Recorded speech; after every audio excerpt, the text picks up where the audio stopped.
Hey friends, the bad news is that you are not in class today. The good news is you know where to go for some help and a review of what we did today.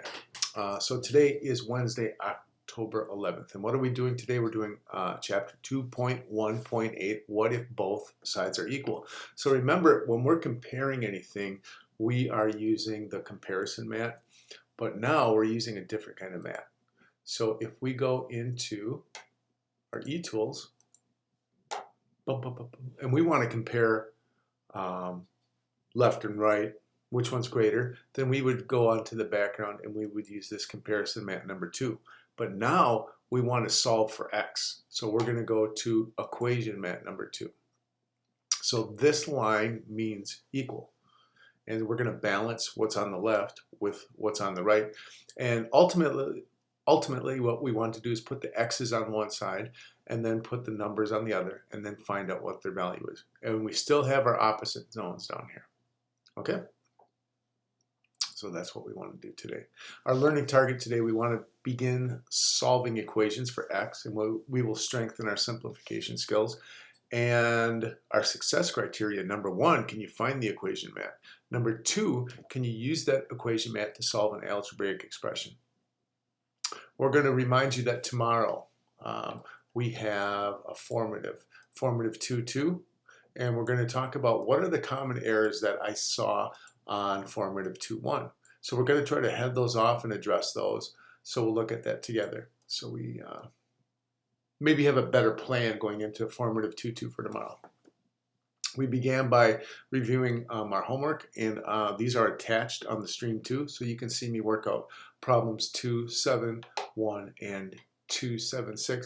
What I want to stress is that one of the really cool tools available on CPM Math, if you go up here to calculators, you can go to scientific calculator. And when I worked that problem out, on 271 it looked like this, so you had to match up the left side from the right side, and it was really cool because they wanted to see, can you get the negative straight, can you get the parentheses straight, and then come out with answers. And what this is cool is you can see all the problems listed. The other cool thing is if you see this button over here, you can convert fractions to decimals. Isn't that cool? So I thought you'd like that. And then I'll show you how to work out 2.7.6 as well. And then after that, we went to 2.7.4 in your book. And we said this.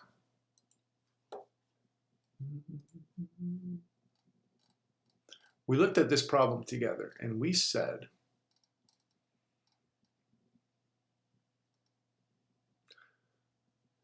build the equation 2x subtract 5 equals 1 negative plus 5x's plus 2, using your tiles by placing 2x subtract 5 on the left side and negative 1 plus 5x plus 2 on the right side, and then use your simplification skills to build this equation as much as possible so that x is alone on one side of the equation.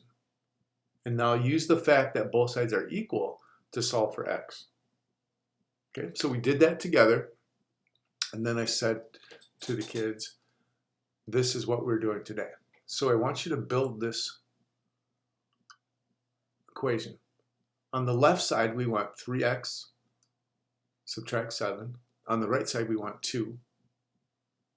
And then we want you to take a screenshot of that. Okay? So we need a screenshot before and a screenshot after. And then on the screenshot after, we want you to solve the equation and simplify it.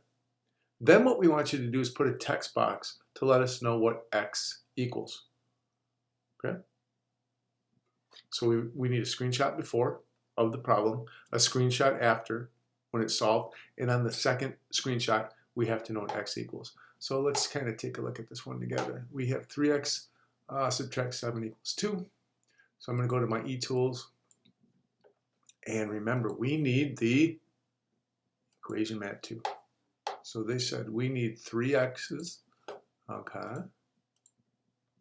1, 2, 3.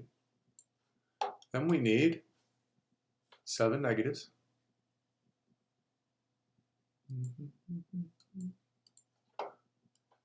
1, 2,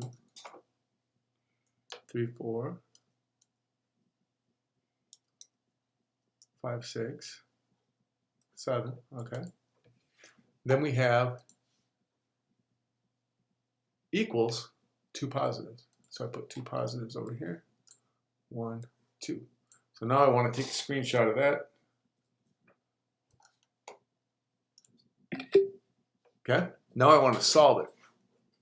So I want the x's here, and I want these over here.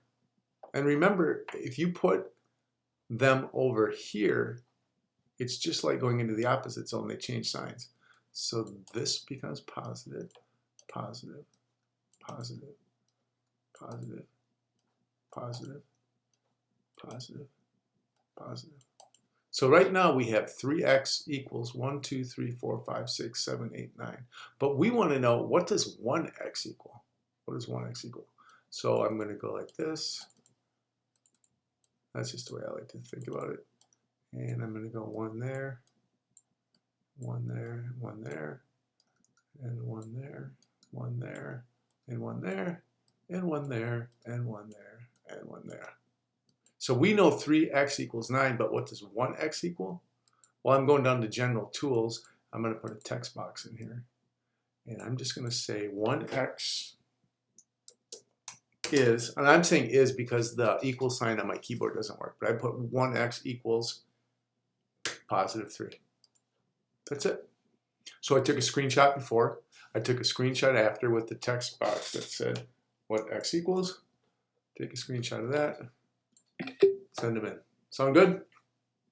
So you have 6 problems, 12 total screenshots. And that's what we did. And then if we got there, we opened up and looked at homework 279 and 280 and 279 in our ebook. Look like this. Plot the points 0, 0, 3, 2, and 6, 4 on graph paper, then draw a line through the points, name the coordinates. The cool thing you can do is you can go here to your e-tool and you can plot points 0 over 0 up, 3 over 2 up, 6 over 4 up. Okay.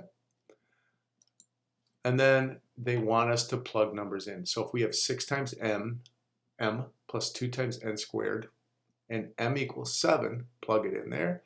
N equals 3, plug it in there. 5 times x divided by 3, subtract 2.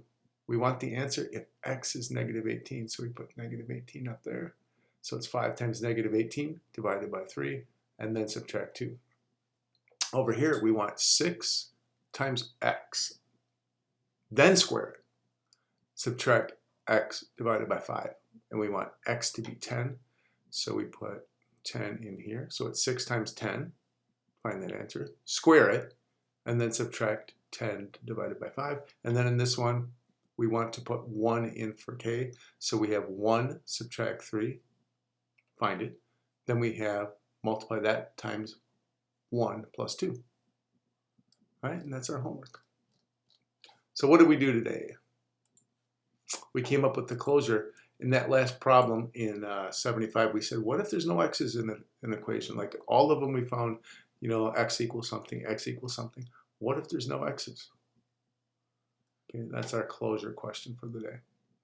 Okay, so what did we do? We looked at homework 271, 276.